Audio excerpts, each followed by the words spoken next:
Halo Sobat Tanding Ngebeli semuanya di channel Dit VGC, dan kali ini kita akan bahas tentang speed control teman-teman. Kita sudah sampai di episode ke-8. Speed ini sebenarnya dia sangat penting ya. Kita sudah sempat singgung juga di episode-episode sebelumnya kalau speed ini menentukan Pokemon mana yang akan gerak duluan pada suatu giliran. Nah, oleh karena itu biasanya setiap tim akan punya satu atau lebih ya untuk cara mengontrol speed ini. Untuk memastikan Pokemon kita dapat jalan duluan atau sesuai dengan urutan yang kita mau teman-teman. Di video kali ini akan coba gue breakdown juga menjadi 4 bagian untuk speed control. Yang pertama ada Tailwind, kemudian ada Trick Room, kemudian ada speed control yang multi targeting, dan kemudian untuk yang single targeting teman-teman. Kita akan bahas satu persatu. Nah, untuk video kali ini sebenarnya nggak akan panjang juga, cukup cepat karena kita cuma bahas 4 metode speed control ini juga contoh-contohnya dan Pokemon-Pokemon yang biasanya menggunakan metode-metode speed control ini.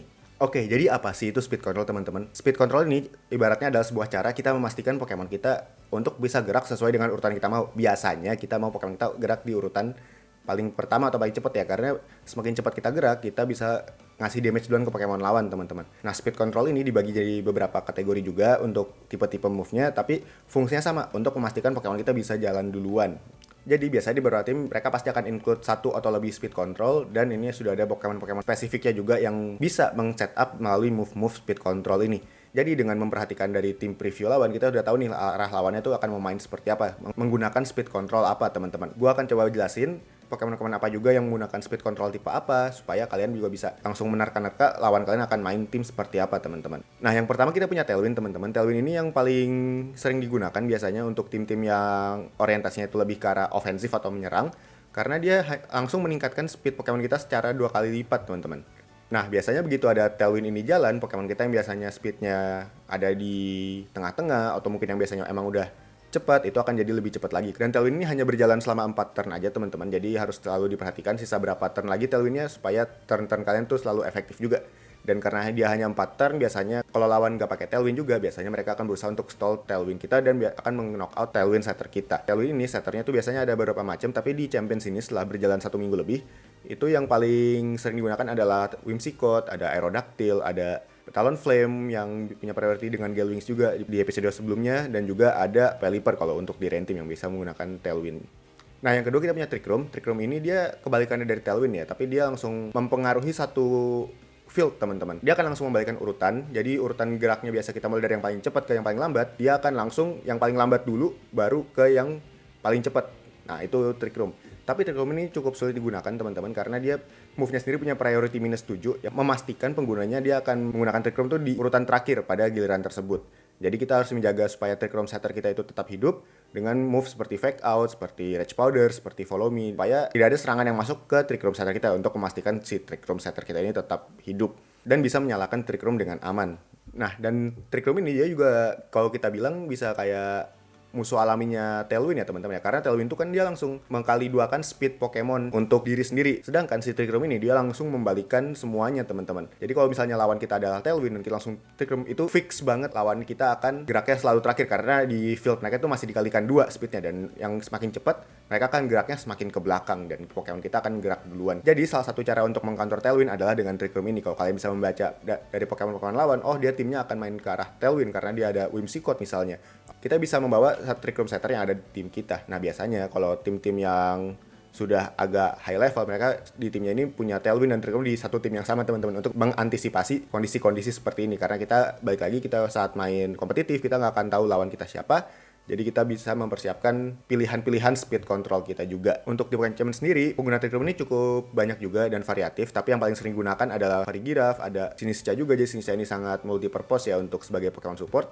Kemudian ada juga Mimikyu, ada juga Oranguru, ada juga Heterini, dan mungkin ada lain-lain juga yang mungkin gak bisa gue sebutin. Tapi kalau kalian melihat di tim lawan ada Pokemon-Pokemon seperti ini, kalian harus berjaga-jaga kalau mereka bisa punya Trick Room, apalagi kalau kalian main Tailwind ya. Kalian harus siap-siap kalau Tailwind kalian itu akan diputar balik ke arah kalian, jadi Pokemon kalian akan gerak paling terakhir terus selama 5 giliran. Kemudian selanjutnya kita ada move yang bisa membantu untuk speed control juga, tapi dia arahnya lebih ke mengurangi speed lawan secara keseluruhan ya. Nah, ini biasanya ada move-move seperti Icy Wind dan juga Electro Web. Ini move yang multi-targeting, yang spread juga. Powernya sendiri nggak terlalu besar dan akurasinya juga nggak terlalu akurat di 95%.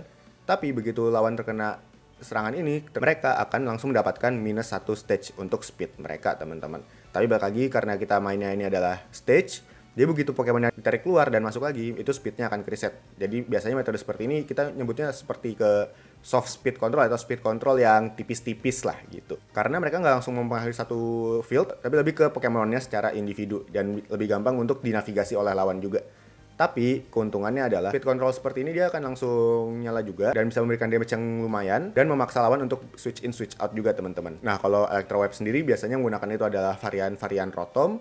Dan kalau Ice Wind biasanya adalah Pokemon es atau air ya, seperti Milotic, seperti Alolan Ninetales, kadang-kadang mungkin ada beberapa Mega Froslass juga yang bawa Icy Wind. Tapi so far dari pengalaman gua main Champions, biasanya yang paling sering menggunakan Icy Wind ini adalah Milotic. Karena Milotic sendiri tuh Pokemon yang sangat tebal juga, punya recovery yang bagus dari Life Dew dan juga Recover, dan dia punya kompetitif juga yang menjadi musuh alami dari Incineroar dan beberapa Pokemon dengan ability Intimidate. Nah, yang terakhir teman-teman, ini juga speed control yang sifatnya tipis-tipis. Jadi dia hanya mempengaruhi speed statsnya secara keseluruhan, tapi untuk yang ini dia single targeting ya. Kalau tadi kita sempat bahas itu untuk Electro Web dan juga Icy Wind, itu mempengaruhi ke semua Pokemon lawan, langsung ke dua-duanya karena mereka sudah dari sana itu spread move ya. Nah, yang ini dia single targeting, kita punya move seperti Scary Face dan juga ada Thunder Wave teman-teman. Nah, Thunder Wave ini mungkin klasik banget ya kalau kalian main dari Pokemon awal-awal itu sudah ada beberapa Pokemon yang di level rendah sudah punya Thunder Wave, tapi dia nggak ngasih damage, dia cuma ngasih status paralysis doang. Nah, ini udah dibahas juga sebelumnya di status oleh Valkro. Kalau paralysis ini, dia akan langsung memotong speednya separuh, teman-teman. Kemudian dia akan terkena status paralysis, yang mana di setiap giliran akan ada 12,5% untuk mereka tidak bergerak sama sekali. Jadi kayak ke stun gitu ya. Nah, yang kedua ini untuk Scary Face, dia langsung single targeting juga, tapi bukan hanya satu stage, tapi dia juga sama kayak Thunder Wave, tapi dia langsung minus 2 stage. Bedanya adalah, untuk si Scary Face ini, dia tidak memasang status pada Pokemon lawan, teman-teman, tapi dia langsung memotong 2 stage aja, sehingga bisa dinavigasi juga untuk switch in, switch out-nya. Nah, untuk di Pokemon Champions ini sebetulnya masih cukup jarang dengan strategi Scary Face dan juga Thunder Wave karena tidak ada pengguna yang cukup bagus juga di sini. Karena kita biasanya mau Pokemon dengan ability Prankster ya, karena ini status move kita mau jalan duluan supaya langsung memotong speed lawan, langsung ngasih paralysis sehingga Pokemon kita bisa gerak duluan teman-teman. Dan kita kehilangan Pokemon-Pokemon yang memenuhi kualifikasi ini sehingga metode-metode ini masih kalah saing dengan Tailwind, dengan Trick Room dan juga Icy Wind atau Electro Wave yang sudah gue sebutin tadi. Nah, segitu dulu untuk video kali ini teman-teman. Terima kasih udah mampir untuk video pendek kali ini. Maaf juga kalau videonya agak delay di belakangan karena ada beberapa kesibukan. Terima kasih udah nonton. Jangan lupa like, comment, subscribe juga ke channel Dit VGC supaya gue bisa tetap kasih konten-konten VGC ke depannya.